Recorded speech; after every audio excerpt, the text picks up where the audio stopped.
पाहुयात पुढची बातमी। मुख्यमंत्री शिंदे भाजपच्या दहशतीत आहेत असा हल्लाबोल संजय राऊतांनी केलाय। संजय राऊत यांनी मुख्यमंत्री शिंदेंवर टीका केली आहे। ठाण्यातही उमेदवार देऊ शकले नाही असं राऊतांनी म्हटलेलं आहे। तर संजय राऊत यांनी मुख्यमंत्री शिंदेंसह भाजपवर हल्लाबोल केला आहे। ज्या काही वाटाघाटी माहितीमध्ये काल झालेल्या होत्या, जे काही बदल झालेले आहेत उमेदवाराबाबत, त्यावरून संजय राऊतांनी हा निशाणा साधला।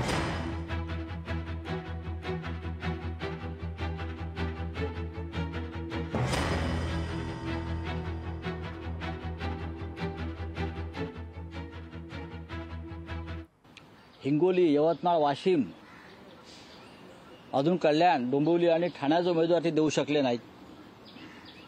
जे मुख्यमंत्री स्वतःला ठाण्याचे तारणहार म्हणतात, ठाणे जिल्ह्याचे, ते आपल्या भागातले उमेदवार अद्याप जाहीर करू शकले नाहीये।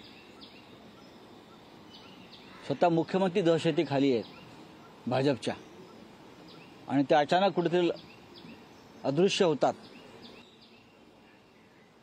आगे आगे देखो होता है क्या, आमचं लक्ष आहे प्रत्येक घडामोडीवर। आपण पाहिलं असेल, ज्यांना अनेक वेळा खासदार शिवसेनेने बनवलं, उद्धव साहेबांनी बनवलं, एक व्यक्ती तर अशी की 5 वेळा खासदार बनवलं आणि त्यांना काल 9 की 10 तास थांबून देखील तिकीट मिळालं नाही। दुसरे आहेत, दुसऱ्या एका मतदारसंघाचे, तिथे देखील तिकीट मिळालं नाही। अजून 2-3 आहेत ज्यांची तिकीटं कापली जाणार आहेत। मग नक्की त्यांच्यासोबत जाऊन मिळवलं तरी काय?